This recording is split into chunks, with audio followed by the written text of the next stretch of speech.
Ngopi santai berubah jadi momen menohok. Keluhan soal WFH Jumat dijawab Abu Waswas dengan logika terbalik yang bikin pengusaha sukses ini langsung mikir ulang soal kerja, sistem, dan hidup. Angin sore itu pelan-pelan menggeser daun-daun mangga di halaman.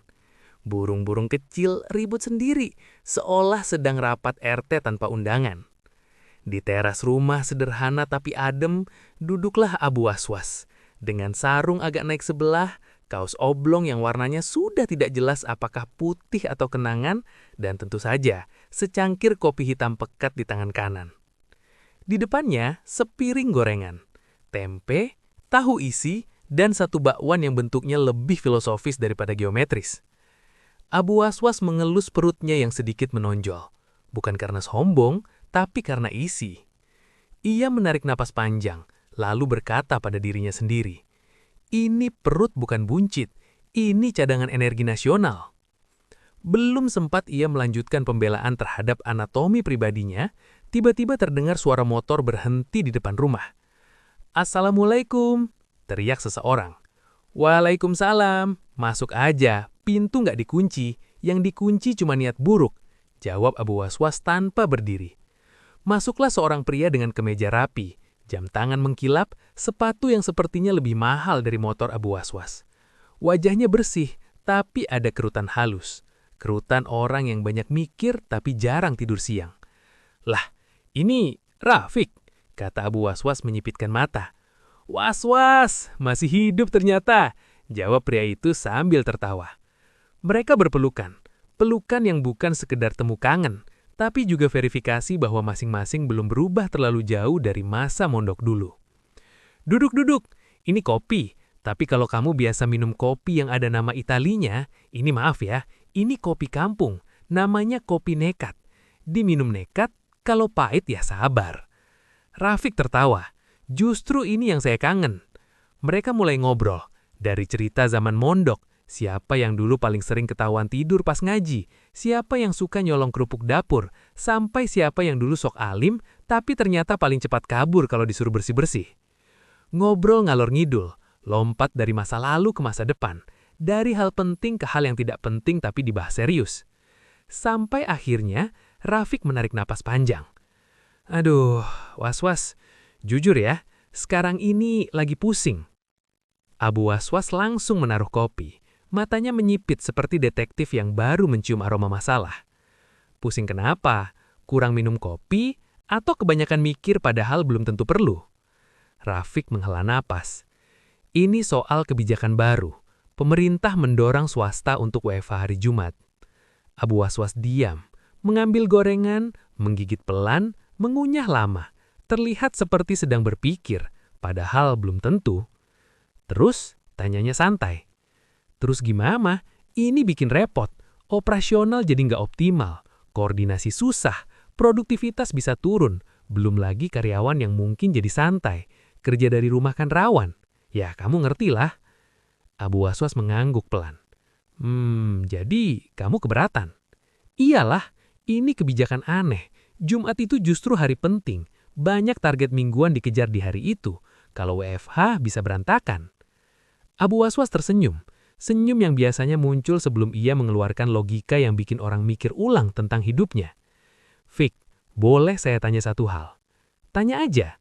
Kamu ini pengusaha sukses kan?" "Alhamdulillah, ya bisa dibilang begitu." "Berarti kamu percaya efisiensi?" "Iya." "Percaya delegasi?" "Iya." "Percaya bahwa kerja nggak harus selalu dilihat untuk dianggap kerja?" Rafiq mulai mengerutkan dahi. "Ya, iya juga sih." Abu Waswas mengangguk mantap. "Nah, berarti masalah kamu bukan di kebijakan WFH-nya. Terus, masalah kamu belum siap percaya sama sistem yang kamu buat sendiri." Rafiq langsung terdiam. Abu Waswas lanjut, kali ini lebih serius tapi tetap dengan nada santai khasnya. "Gini, Fik, selama ini kamu bikin perusahaan, kamu bikin sistem, kamu rekrut orang, kamu latih mereka, kamu kasih SOP, kamu kasih target, kamu bikin struktur. Iya, tapi kamu masih ingin semuanya tetap jalan hanya kalau kamu lihat dengan mata kepala sendiri." Rafiq membuka mulut, tapi tidak langsung menjawab. Abu Waswas mengambil kopi, menyeruput pelan, lalu berkata, "Itu namanya bukan sistem, itu namanya kamu yang diperbanyak." Lah, maksudnya? Karyawan kamu itu bukan robot pengganti kamu, tapi kalau semua harus kamu kontrol langsung, berarti kamu belum bikin sistem. Kamu cuma bikin bayangan diri kamu yang banyak. Rafiq mulai duduk lebih tegak. Tapi, was-was, WFH itu beda. Suasana rumah kan nggak sama kayak kantor. Abu Was-was langsung mengangkat tangan. Betul, tapi saya tanya lagi, kerja itu yang penting suasana atau hasil? Hasil lah. Nah, kalau hasilnya tetap tercapai, kenapa kamu ribut sama tempat? Rafiq terdiam lagi. Abu Waswas tersenyum kecil, lalu mengambil satu bakwan yang bentuknya seperti peta negara yang belum ditemukan. Fik, kamu tahu kenapa orang takut WFH? Kenapa? Karena mereka selama ini lebih percaya ke aktivitas daripada output. Orang datang ke kantor, duduk 8 jam, kelihatan sibuk, padahal hasilnya belum tentu ada. Tapi karena terlihat kerja, dianggap produktif. Iya juga sih. Nah, kalau WFA, yang kelihatan cuma hasilnya. Nggak ada lagi sandiwara sibuk. Itu yang bikin takut. Rafiq mulai tersenyum tipis. Abu Waswas melanjutkan dengan gaya santainya. Jadi sebenarnya, WFA itu bukan masalah buat perusahaan yang sehat. Terus buat siapa? Buat perusahaan yang selama ini hidup dari ilusi produktivitas. Rafiq tertawa kecil. Pedas juga kamu. Ini belum pedas, ini baru hangat. Kalau pedas nanti kamu minta air, tapi saya kasih teori. Mereka tertawa. Lalu Abu Waswas kembali serius, tapi tetap dengan cara yang ringan. Sekarang saya balik ya. Coba kamu lihat dari sisi lain. Gimana? Jumat itu hari apa? Hari Jumat. Maksudnya secara makna. Rafiq berpikir. Hari ibadah, hari berkah. Nah, kamu tahu itu, tapi kamu perlakukan sama kayak hari Senin. Rafiq terdiam. Fik, mungkin ini bukan soal pemerintah nyuruh WFH. Terus, ini soal kamu diingatkan bahwa hidup karyawan kamu bukan cuma kerja. Suasana tiba-tiba lebih tenang. Angin sore kembali terasa. Kalau Jumat mereka lebih dekat sama keluarga, lebih santai, lebih punya waktu untuk hal yang penting. Bukankah itu justru investasi jangka panjang? Maksudnya? Orang yang hidupnya seimbang, kerjanya biasanya lebih waras. Rafiq mengangguk pelan. Abu Waswas melanjutkan. Kalau kamu paksa mereka terus-terusan dalam ritme yang sama, mungkin target mingguan tercapai. Tapi pelan-pelan, manusia di dalamnya habis. Rafiq menarik nafas dalam. Jadi menurut kamu, saya harus setuju aja? Abu Waswas tersenyum. Saya nggak bilang setuju, saya bilang, pahami dulu. Pahami apa? Bahwa kadang kebijakan yang kelihatannya mengganggu, sebenarnya sedang menguji sesuatu yang selama ini kamu anggap sudah beres. Seperti apa? Sistem kamu, kepercayaan kamu, cara kamu melihat kerja. Rafiq menatap kopi di tangannya. Dan kalau ternyata WFH bikin kacau, Abu Waswas langsung menyelah. Berarti bukan WFH-nya yang salah.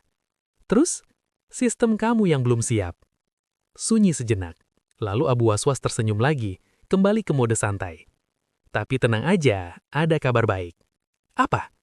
Kalau sistem kamu belum siap, berarti kamu masih punya ruang untuk jadi lebih hebat. Rafiq tertawa. Kamu ini ya, ngomongnya muter tapi nyampe juga. Abu Waswas mengangkat bahu. Namanya juga ahli logika terbalik. Kalau lurus nanti nggak laku. Mereka kembali tertawa. Matahari mulai turun. Cahaya oranye menyentuh ujung teras. Rafiq berdiri, menepuk bahu Abu Waswas. Makasih ya, saya datang mau ngeluh, malah dapat tamparan halus. Abu Waswas ikut berdiri. Ini bukan tamparan, ini cuma kipas, biar pikiran kamu adem. Rafiq tersenyum. Saya coba lihat dari sudut yang kamu bilang. Bagus, tapi satu lagi. Apa? Kalau nanti ternyata WFH malah bikin perusahaan kamu makin bagus, iya, jangan lupa traktir saya. Rafiq tertawa keras. Siap. Minimal kopi yang ada nama Italinya itu. Deal. Rafiq pergi. Motor kembali menyala. Suara menjauh. Abu Waswas kembali duduk, mengambil kopi yang tinggal setengah. Mengelus perutnya lagi. Ternyata bukan cuma perut yang perlu dikontrol, pikiran juga. Ia tersenyum sendiri, lalu berkata pelan. Kadang yang kita anggap masalah, cuma cara baru untuk melihat hal lama dari sisi yang belum pernah kita izinkan. Ia menatap langit yang mulai senja. Dan kadang, yang kita sebut gangguan sebenarnya undangan untuk naik level. Abu Waswas menyeruput kopi terakhirnya. Hidup ini, kalau nggak dibalik logikanya, rasanya kurang gurih.